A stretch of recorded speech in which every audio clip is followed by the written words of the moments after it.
At the age of 53, when the world still mentions the most brilliant names in Brazilian football, Rivaldo still stands there quietly like a monument that needs no spotlight, even though what he achieved is enough to place him among the greatest in history.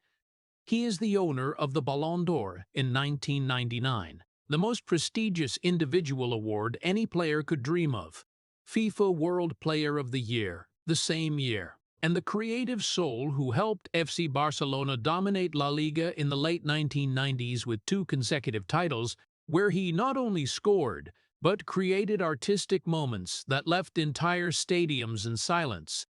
He is the man who scored the fateful hat-trick against Valencia in 2001, ending with the legendary overhead bicycle kick that sent Barcelona into the Champions League, one of the most beautiful goals of all time. And at the peak of international football, he was the irreplaceable pillar in Brazil national football team's journey to the World Cup 2002 title, scoring in 5 consecutive matches, playing the role of the brain behind the explosive moments of Ronaldo Nazario and Ronaldinho, a man who did not just play football, but shaped how the game flowed. A technical genius, a pitch artist, and one of the few players who could turn pressure into beauty. But behind all that glory lies a life built from pain that not everyone sees. A boy who grew up in poverty in Recife, where meals were not guaranteed and his body once bore the marks of malnutrition, where his father's death came too early and forced him to grow up before he was ready, carrying a sense of loss and emotional deprivation throughout his life.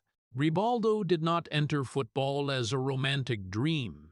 He entered it as a path to survival, where every run was an effort to escape harsh reality, where every rejection because of his frail build or imperfect appearance only deepened the feeling of not being good enough. And perhaps that is why, even at the top of the world, he still carried the silence of someone who never truly felt he belonged. A man who needed no spotlight to exist, but therefore accepted being overlooked. And it is in that silence that his will became stronger than any praise, because he did not play football to be loved. He played to live, to overcome, and to prove that even a person the world overlooked could become great in his own way. If this story makes you see Rivaldo in a completely different light, please hit subscribe so you don't miss the journeys hidden behind the spotlight that the world often forgets. But to understand why a man could reach such heights and still live in near absolute silence, we must go back to where it all began, a place without lights, without audiences, without any sign that a legend was forming, only hunger, deprivation, and a small boy carrying more cracks than hope. Rivaldo grew up in Recife, a land where football could bloom on every street corner. But life was so harsh that even dreams became a luxury. Their hunger was not a passing feeling, but a daily part of existence, something that clung to the body, seeped into every muscle, slowed growth, deformed both body and spirit. Rivaldo's body as a child was so weak that many believed he would never even have the strength to become a professional player. His teeth affected by malnutrition, his frame skinny and lifeless, all of it making him a child society could easily overlook. A child who bore no resemblance to a star, nothing standout except for eyes that always gazed into the distance as if searching for an escape he himself did not know existed. But the hunger Rivaldo faced was not just for food. It was hunger for attention, for care, for the feeling of being recognized.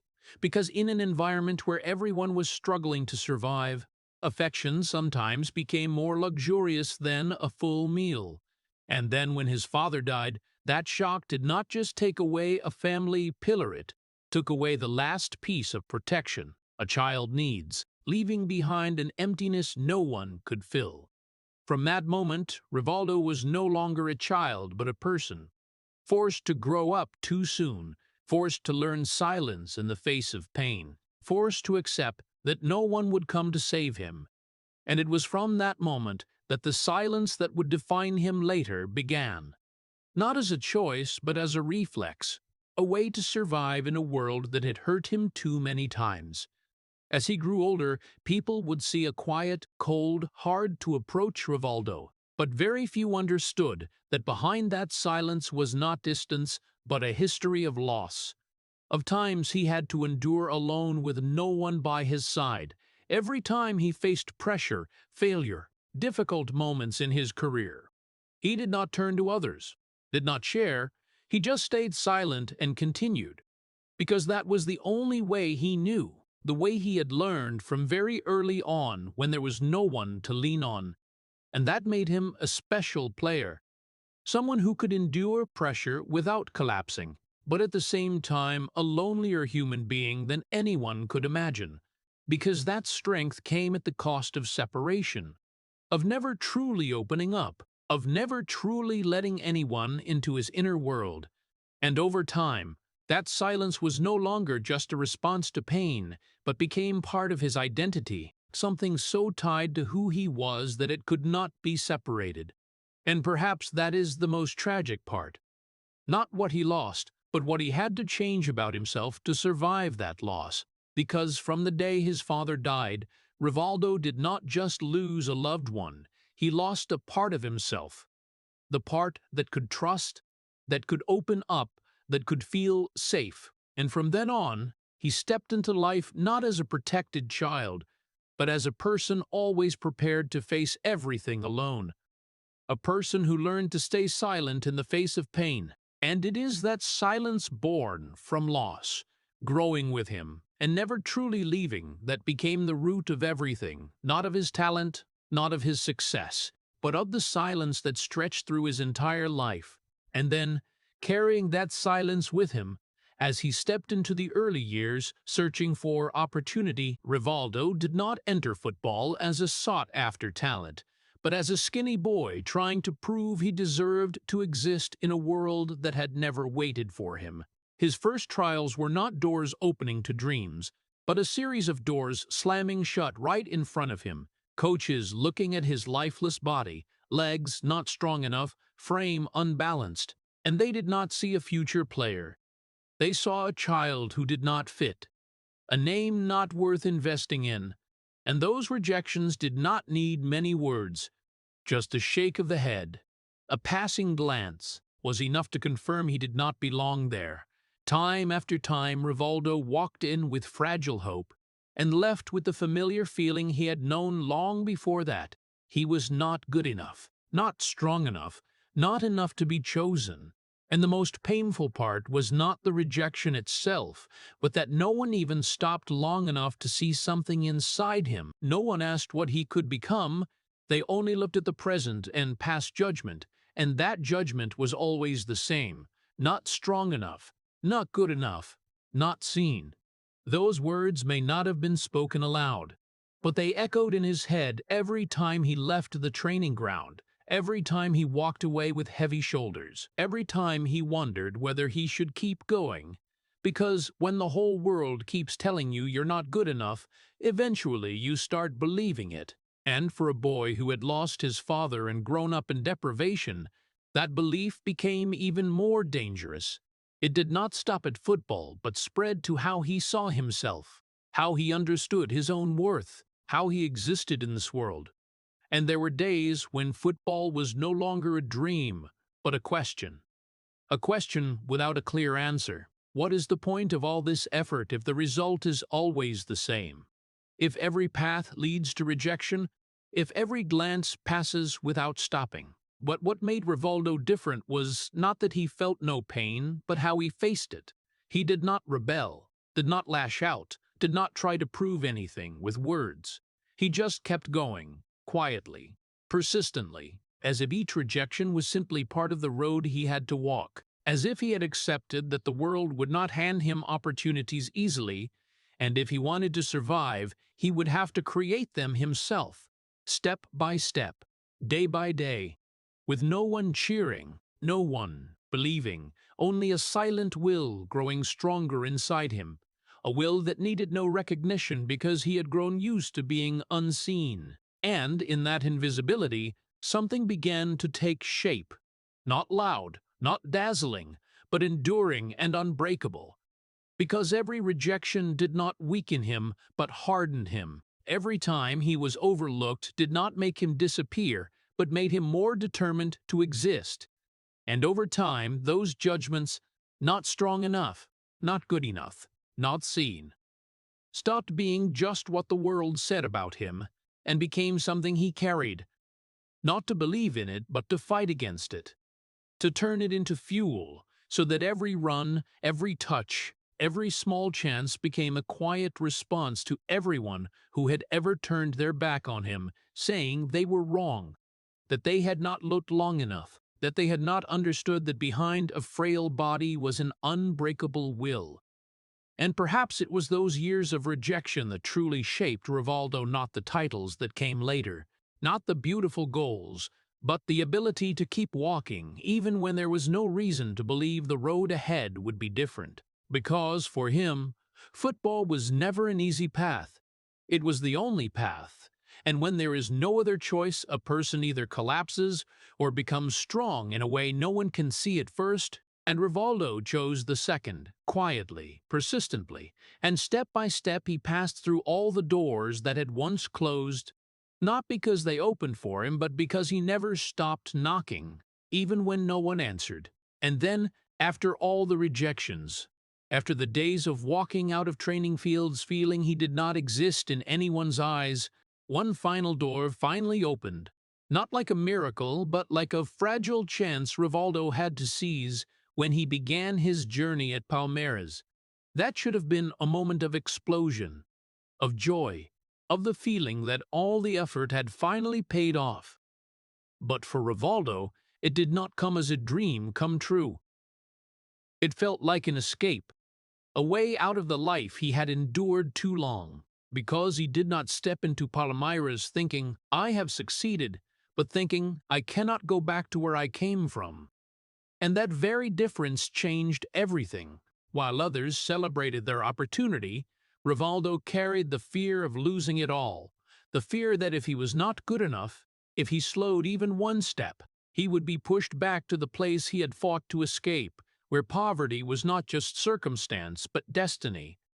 And so every training session, every match was not a chance to shine, but a battle for survival, where a mistake was not just a mistake, but a step back toward the past he never wanted to return to. And it was in that pressure that Rivaldo began to grow, not in the flashy way people expected, but in a quiet, efficient, cold way. He did not play to impress. He played to survive, to hold his place, to make sure he would not be replaced, and step by step his talent began to emerge. Shots, refined touches, moments that only those who truly understood football could recognize the value of. Palmeiras started winning. Titles began to arrive, and Rivaldo was no longer the overlooked name. But strangely, even as success appeared, the feeling inside him did not change. He did not feel he had arrived, did not feel he belonged to this world, because deep down he was still the skinny boy from Recife, still the one who had been rejected, still the one glanced over without anyone stopping, and that memory meant he never truly enjoyed success when others raised the cup with pride. Rivaldo held it like a reminder that he had to keep going, that this was not the destination, but just another step in the escape from his past. And perhaps that is what made his rise different. It was not built on dreams, but on fear, not driven by glory, but by desperation. And because of that, it never brought a sense of wholeness, because how can someone feel they belong anywhere when they live in a constant state of readiness to lose everything, when every success comes with the worry it could vanish at any moment? And over time, Rivaldo became one of Brazil's greatest players. But inside, he kept the same silence, kept the same distance from the world around him, not because he could not fit in, but because he never truly believed he belonged there. And perhaps that was the quietest tragedy of this phase, that even when he began to have everything he had once lacked, he still did not feel he had enough. Because for Rivaldo, the journey was not about achieving glory, but about never returning to where he had been. And when a person lives their whole life with the goal of running away, they can go very far, but may never stop long enough to feel they have arrived. And then, when the door to Europe opened, when the name Rivaldo was called to FC Barcelona, that should have been the defining moment. A leap from a South American player to a global star, a journey millions dreamed of but few reached. And for most, this would be the arrival of glory, recognition, the feeling that they had finally belonged to the biggest football world. But for Rivaldo, Barcelona was not a home, it was a stage, a place where he had to keep proving himself every day, not to be loved, but to avoid being discarded. Because even wearing the jersey of one of the planet's greatest clubs, he still carried everything that had shaped him before: the fear of being replaced, the obsession with not being good enough, and the sense that at any moment it could all disappear. And that made the early days at Barcelona not an integration, but a silent adaptation, where he did not try to become the center, did not seek attention, but simply focused on surviving in an environment where everything moved faster, harsher, and left no room for error. On the pitch, Rivaldo began to shine in his own way, goals so beautiful they defied explanation, touches that only those who truly understood football could appreciate. He did not need many touches, did not need many chances, but every time the ball reached his feet, it could change the entire game. And gradually Camp Nou began to realize they were witnessing something special: packed stands, thunderous cheers, moments when the whole stadium rose in astonishment, all seeming to say he had arrived, that he had become part of something massive. But the paradox was that the more recognized he was on the pitch, the lonelier Rivaldo felt off it. Because stadium lights did not follow him when the match ended, cheers did not exist in the room he returned to each night. And in that contrast, an emptiness slowly formed, an emptiness no title could fill, because for someone who had never truly felt he belonged anywhere, changing environments did not mean changing the feeling inside. He did not blend into the surrounding culture, did not appear much in the media, did not build an image like other stars, and that made him distant in many people's eyes, as if he were part of the team on the field but stood outside its story off it. And that silence made him different, not in an easy-to-understand way, but in a way that made connection difficult. Because in a world that valued personality, flashiness, and the ability to attract attention, Rivaldo chose to exist without any of that. But the price of that choice was that he was never truly loved the way others were loved, never became a cultural icon, never the first name people mentioned when speaking of football's beauty, even though what he did on the pitch was in no way inferior, often far surpassing many who were celebrated more than he was. And on nights when Camp Nou echoed with cheers, when tens of thousands stood to celebrate a moment he created, perhaps very few realized that the man at the center of it all still carried his familiar silence, still felt like an outsider in the very world he was conquering. Because for Rivaldo, success was never the answer to belonging.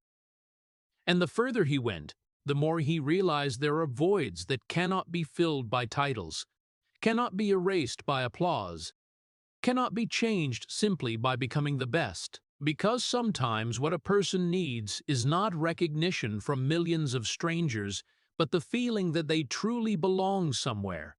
And that was precisely what Barcelona, with all its glory, could never give Rivaldo, a world where he shone brightest but also felt most alone. And then, in that world where football is not just a sport, but a stage for emotion, personality, and performance, Rivaldo became a paradox, a genius who did not fit the image people expected, because he was not the kind of player who made crowds laugh, not the one who danced with the ball like a street artist, not the one who turned every match into a party.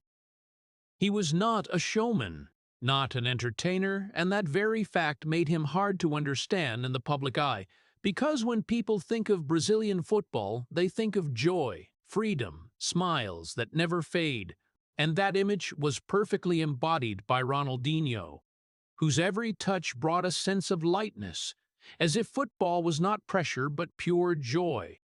an emotion that spread from the pitch to the stands, making the whole world feel part of the game. But Rivaldo stood on the opposite side of that emotional spectrum. He did not play with a smile. He played with near-cold focus. Every touch not meant to impress, but to be effective.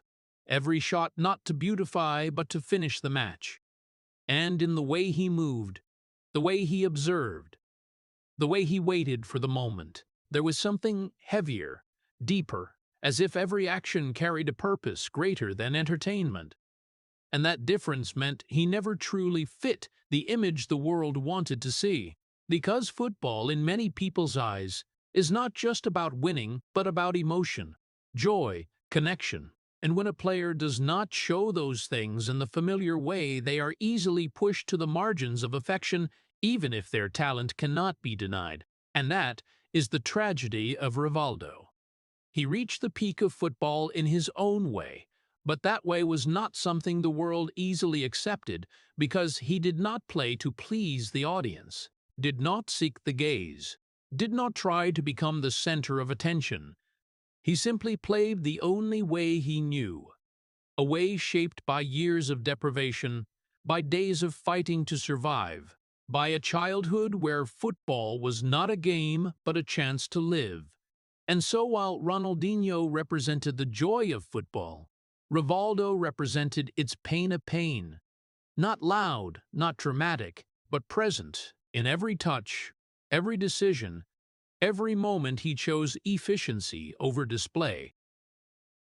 And perhaps that is why he never became a mainstream icon, never the face children hung on their bedroom walls, never the first name people mentioned when talking about the beauty of football. Because the beauty he brought was not on the surface but deep within, in the way he read the game, in the way he turned small moments into big differences, in the way he existed without needing to be seen. And if there is one phrase that could sum up who he was, it would not be about talent, but about motivation. Because Rivaldo did not play to entertain, did not play for applause, did not play to become an icon. He played because he had to play, because he had no other choice, because every match was one more step to hold on to the life he had fought so long to have. And while the world saw the goals, the titles, the great moments, they did not see the most important thing, that behind all of it was a man who never truly left his starting point. A man for whom football was not joy but the only way to survive. And perhaps that is what made him different, not because he was less than others, but because he carried a story not everyone could understand, a story where every run was not just movement on the pitch, but a journey overcoming himself, overcoming the past, and overcoming the feeling that he never truly belonged where he stood. And then, what the whole world called the ultimate peak, finally arrived when Rivaldo won the Ballon d'Or in 1999, the award any player dreams of, a moment that should have fully defined his career, should have confirmed his place in history, should have turned him into the center of global admiration. But for Rivaldo, it was not a liberation, but a paradox, because he had reached the highest peak individual football could offer. Yet the feeling inside him did not change. It remained the familiar silence, the invisible distance between him and the world around him. And while others celebrated the award as confirmation that they had arrived, Rivaldo held it like proof that he still had not truly been seen. Because even as the best player in the world, he never became the face of the era, never the first name people thought of when speaking of greatness, never loved the way others were loved. Because football in the public's eyes is not just achievement, but emotion, story, the ability to make others feel connected. And Rivaldo, with all his talent, did not tell the story in the way the world easily understood. He did not smile much, did not show himself, did not turn every moment into a performance. And so even at the peak, he stood on the edge of affection, respected, but not fully embraced in collective memory. And that is what made the award heavier than anyone could imagine. It did not bring the sense of belonging, but only highlighted the loneliness. When you achieve everything others crave, yet still do not feel part of that world. when you stand on the highest podium but do not hear your name called, the way you once hoped. And in those moments, the question was no longer, what have I achieved, but why is it still not enough? And perhaps the answer lay in the fact that Rivaldo never played to be loved, he played to survive, to overcome, to prove he had value. And when your goal is not recognition, achieving it cannot bring full satisfaction, because deep down he remained the boy who had been rejected, overlooked, carrying the feeling of not being good enough, and no award, no matter how great, could completely erase that. And so, while the world saw a champion, a winner, a symbol of talent, Rivaldo still saw an unfinished journey, a path he still had to walk, not to gain more titles, but to search for something deeper, a feeling he had never truly touched, the feeling of belonging, of being understood, of being more than a name on a list of honors. And when that did not come, even at the peak, the loneliness did not disappear. It only became clearer, sharper, like a reminder that success and connection do not always go together, that some can achieve everything the world recognizes as great, yet still feel outside that very world. And Rivaldo, in the brightest moment of his career, became the clearest image of that paradox, a man at the top, yet still on the sidelines. And then there was one night that should have changed everything, a night that for any other player would have etched their name permanently in history in an unforgettable way. But for Rivaldo, it became one of the most heartbreaking paradoxes of his career. The final match of the La Liga 2000 to 2001 season, when FC Barcelona faced Valencia in a do-or-die game where only victory would keep Champions League hopes alive, and in a context where the whole team seemed weighed down by pressure with every eye on the result. Rivaldo did not just step onto the field as a player, but as someone carrying the club's fate on his shoulders. And what happened next was not just an outstanding performance, but one of the greatest individual moments football has ever witnessed.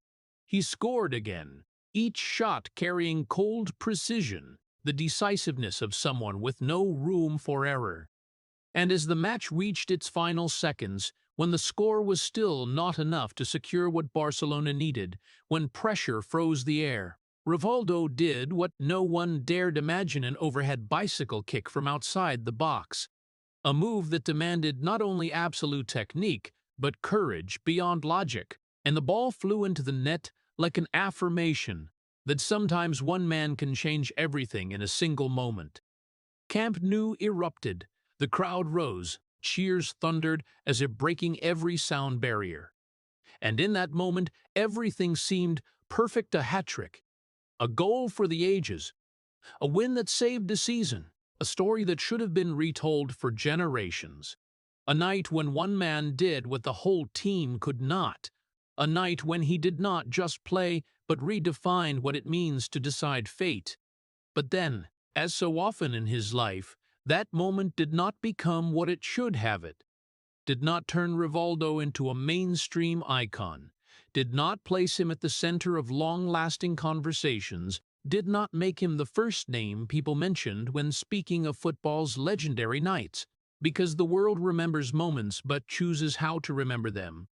They remember what fits the story they want to tell. And Rivaldo, despite creating one of the most extraordinary moments, was not the character suited to that story, because he did not bring easy joy, did not carry an image easy to love, did not create emotional connection in the familiar way. And so that night, magnificent though it was beyond denial, passed with time, not disappearing completely but never reaching the place it deserved. And that is the deepest tragedy. Not that he did not do enough, but that everything he did was still not enough to change how the world saw him. Because while other players could become legends with one moment, Rivaldo created a moment far beyond that, yet still could not step out of the shadow of silence. And if there is one sentence that could sum it all up, it is what no one wants to admit: he gave them everything. But it still wasn't enough to be remembered. And then, when that journey brought him to the biggest stage in world football, when the lights of the World Cup illuminated every dark corner he had previously walked through in silence. Rivaldo stepped into the FIFA World Cup 2002 not as a star expected to lead, but as part of a celebrated trio where all the eyes seemed preset for Ronaldo Nazario with his comeback story from injury, and Ronaldinho with his football that brought pure joy, while Rivaldo, as so many times in his life, stood in the middle, not the center, not the icon, but the one who kept everything running quietly. And it was precisely in that quietness that he produced one of the most outstanding individual tournaments the World Cup has ever witnessed. He scored in 5 consecutive matches, a rare streak, not random goals, but moments that shaped the outcome, cold finishes, decisions precise to the point of near cruelty. Every time the ball reached his feet, Brazil moved one step closer to glory. And if you look at how the team operated, you would see a truth that history rarely mentions. That Rivaldo was not just a scorer. He was the brain, the heartbeat, the one who connected all the pieces together. The bridge between Ronaldo's explosiveness and Ronaldinho's improvisation. He didn't need many touches to change a game. But when he did touch it, everything instantly gained meaning, and through each match, each round, he quietly built a journey that without him, Brazil might not have gone so far. But then, as a repeating pattern, when the tournament ended, when the trophy was lifted, when the stories were retold, the spotlight did not belong to him. It belonged to Ronaldo with his goals in the final, to the image of the hero returning from the abyss. A story the world easily grasps, easily feels, easily loves. And while those moments were replayed on television, etched deep into the memory of millions, Rivaldo's role gradually became an invisible foundation, something everyone needed but few mentioned, and that is exactly what makes this story heartbreaking. Not because he wasn't fully recognized, but because he wasn't remembered in the way he deserved. Because history often remembers the goals, the explosive moments, the easy-to-tell stories, but forgets the people behind the scenes, the ones who created the conditions for those moments to exist. And Rivaldo was one of those people, someone who carried a greater responsibility on his shoulders than what people saw, someone who gave more than what was recorded. And perhaps the most painful thing is not that he wasn't the biggest star of the tournament, but that when people look back at the World Cup 2002, they don't see him in the position he deserved. They see the result, but not the process. They remember the goals, but forget the man who helped create them. And if there is one sentence that sums it all up, it is the paradox he has carried his whole life, that history will remember the goals, but forget the man behind them. That history remembers the goals, but forgets the man behind them. But then, amid everything he achieved, amid an almost perfect tournament where he played an irreplaceable role, there was one single moment, one brief moment, but powerful enough to follow Rivaldo for the rest of his career. Like a shadow that never left, that was the incident in the match against Turkey at the FIFA World Cup 2002, when the ball was kicked toward him and hit his foot, but his reaction was to clutch his face and fall down, an action that in just a few seconds changed the way the whole world viewed him. The opposing player was sent off, the match continued, and Brazil advanced. But that moment didn't stop there. It was replayed, analyzed, criticized, and gradually became one of the most mentioned images when people talk about Rivaldo, not because it represented who he was, but because it was easy to remember, easy to tell, easy to argue about, and in a world where simple stories often overpower complex truths. That moment began to reshape his entire public image, from a quiet genius to a player questioned about fair play, from a silent hero to a controversial figure. And the most painful thing was not the action itself, but its consequences. Because despite his countless decisive moments, despite his goals, assists, and leading the team through the biggest challenges, all of that gradually faded behind one single situation, one second that in many people's eyes became the symbol for his entire career. And that is the greatest injustice a player can face, when an entire journey, entire effort, everything they accomplish, gets reduced to one single image. One moment that cannot represent their true self, yet is used to define them. And Rivaldo, with his naturally quiet personality, was not the type to speak up in his defense. He didn't launch media campaigns, didn't try to change how the world saw him.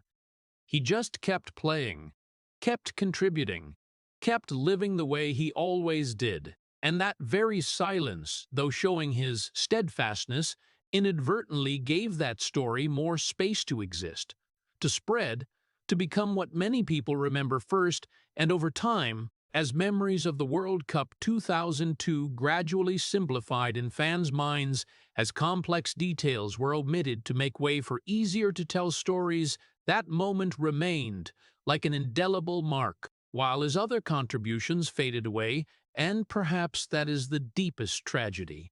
Not that he made a mistake, because every human has imperfect moments, but that the mistake became what defined him in the eyes of those who didn't look deep enough, didn't look long enough to see the full picture.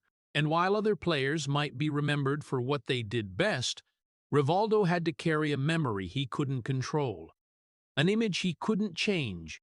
And as time passed, as his career ended, as the titles became numbers in history, that moment still existed, still got mentioned, still used as a reference point, as if it had the right to represent an entire person. And if there is one thing that makes this story more heartbreaking than anything, it is that one of the most talented players of his generation, someone who gave more than what was acknowledged, had to live with being judged by a single moment. A moment that, no matter how significant, could not and should not replace an entire long journey full of effort, sacrifice, and greatness. And then, when the noise of the World Cup gradually died down, when the stage lights shifted to other names, Rivaldo's journey also entered a phase that few people paid attention to, not because he no longer had the ability to play, but because the world began to turn its back in a very quiet way. No official farewell moment, no tribute ceremony, no prolonged words of gratitude, just a slow shift away from the center, from the biggest European stadiums to less mentioned destinations, when he left the spotlight of top clubs and started wearing the AC Milan shirt, where he still won the Champions League but was no longer the main character in the story, then continued his journey through teams in Greece, Uzbekistan, Angola, places where the lights were no longer as bright, where each match was no longer watched by millions, where his name was no longer mentioned in debates about greatness. And in that change, there was no collapse, no scandal, no sign of a dramatic ending. Only one thing happened. The silence grew larger and larger, as if he was slowly disappearing from the map of top football, without anyone really noticing.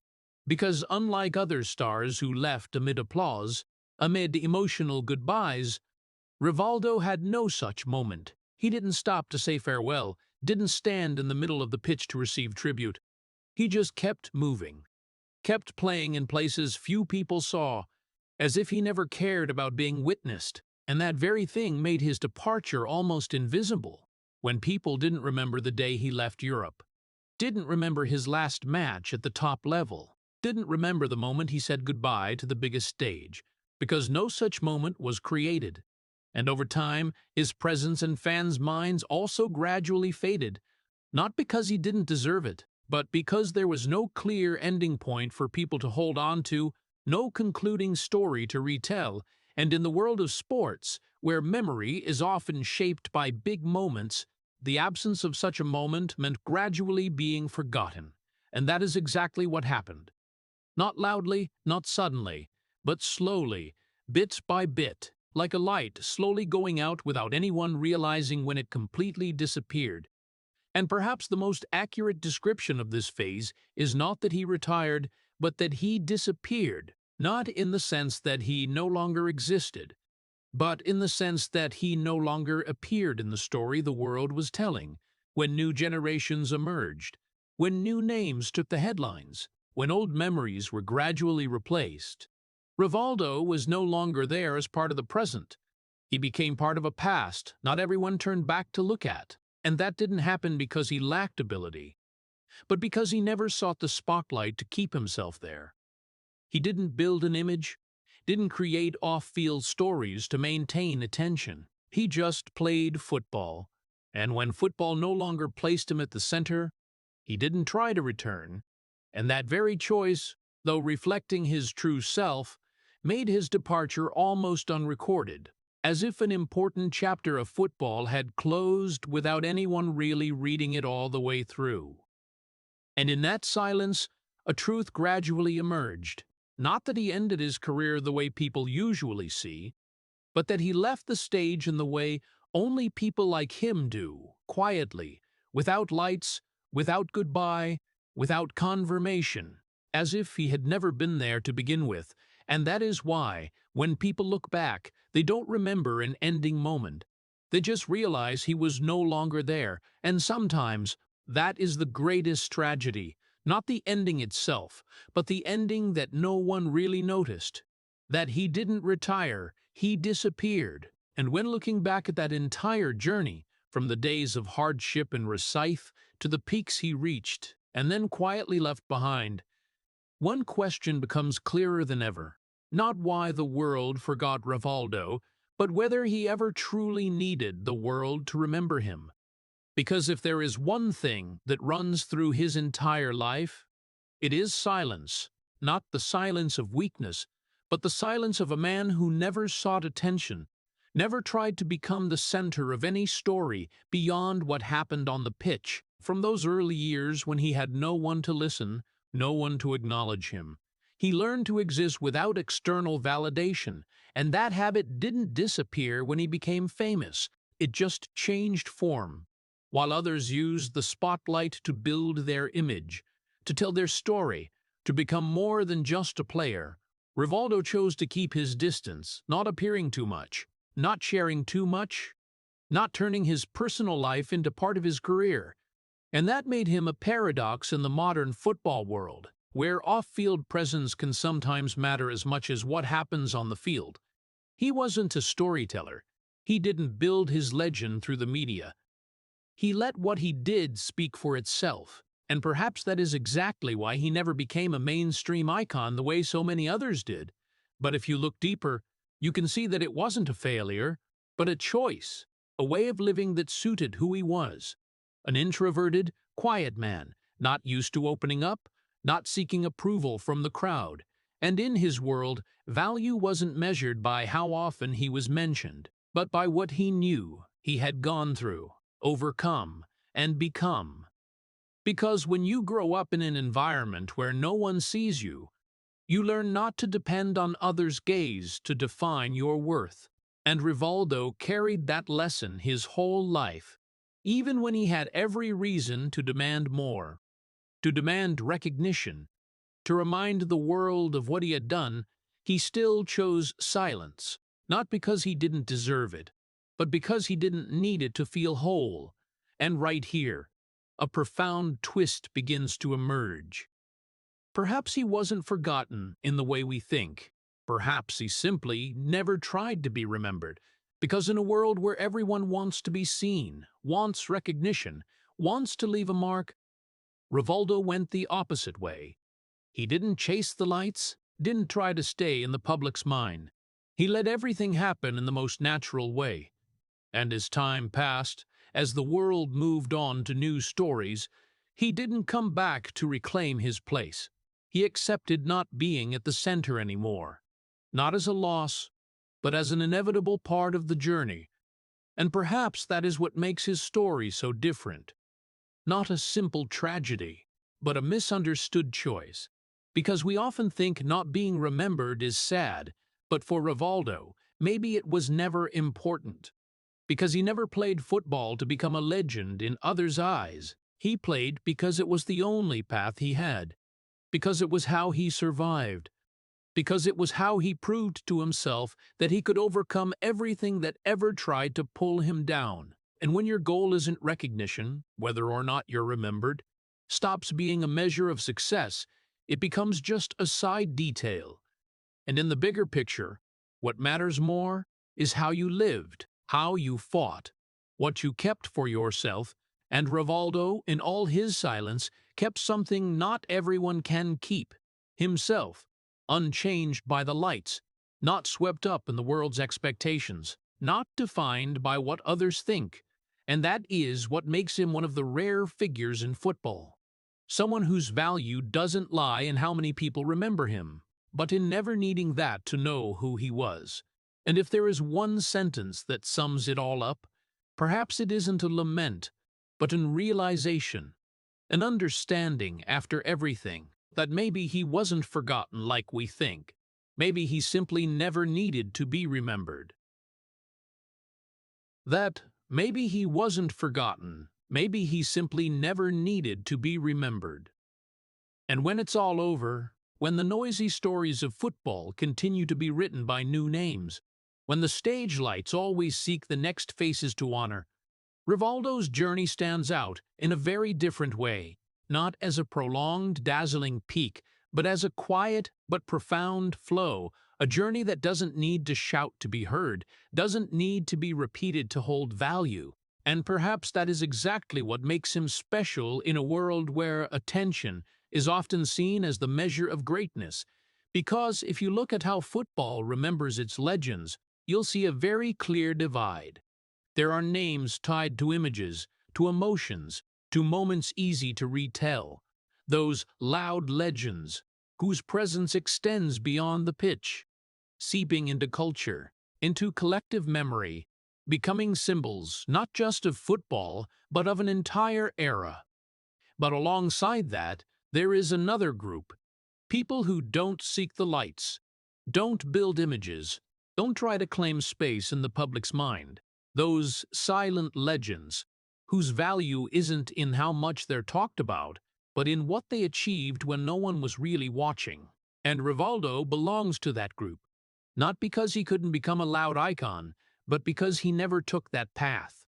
He didn't turn his talent into a performance, didn't turn his life into an easy story.